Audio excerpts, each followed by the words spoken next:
welcome back to Retro Gamer Nation. If you've been following the Commodore 64 homebrew scene over the last couple of years, then the name Griffonsoft will need absolutely no introduction.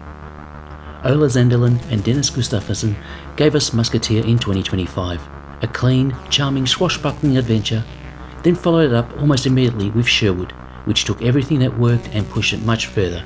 Bigger world, better mechanics, range combat with a bow that generally changed how the game felt to play. So what do you do for the third act? When I first heard Joan of Arc was the next title, I did wonder how Griffonsoft would carve out something distinct. But as it turns out, the name itself was the key. Joan, Arc, Arc Welder.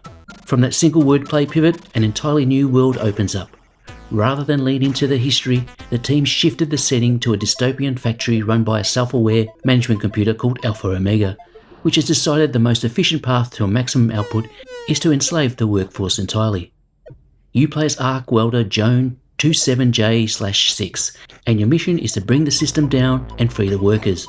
It's a more topical, more distinctive setting, and it gives the team the creative freedom to differentiate the game while working with the same underlying design principles that made the first two titles so strong. At the centre of it all is the Electro Boomerang, and I'm happy to report it clicks almost immediately. You throw it with a fire button, and keeping that button held lets you steer it through the air. Within minutes, you're curving the arc around obstacles and lining up shots you wouldn't have thought possible. But it's more than just a combat tool. The boomerang is your key to navigation to the world itself, triggering platforms and clearing blockages to open up paths through each area. It's deeply integrated into the level design in a way that makes nearly every screen feel like a small puzzle to unpack.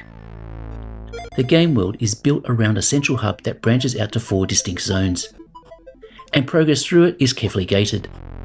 Token collection is a core part of the experience. Sections of the world are locked off until you've gathered enough, with 42 tokens required to break through the major barriers. It gives exploration a real sense of purpose and keeps you engaged with every screen rather than just rushing through it. Each of the 4 zones has a clear objective beyond simple exploration. You're hunting for keycards, disks, and cryptic codes that together allow you to hack into the zone's computer system and bring the whole area up in flames.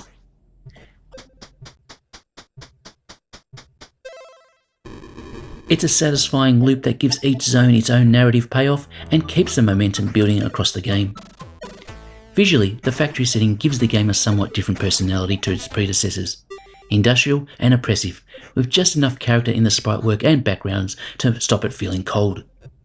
The puzzle design across the 4 zones is where Joan of Arc shines brightest, with the variety and inventiveness of the boomerang mechanics keeping things consistently fresh. So how does it sit in the Griffonsoft catalogue? For me, it's a genuine equal to Sherwood. Different in tone and structure, but every bit as accomplished. Joan of Arc doesn't set out to revolutionise the C64 gaming scene, and it doesn't need to. What it does instead, the level design, the mechanic integration, the world structure, the visual polish, it does so well across the board that it becomes a compelling play for anyone who enjoys the puzzle platform genre on this machine. A release date of Joan of Arc has yet to be set, so keep an eye out for news on this front from Psytronic Software in the upcoming months. Until next time, bye for now.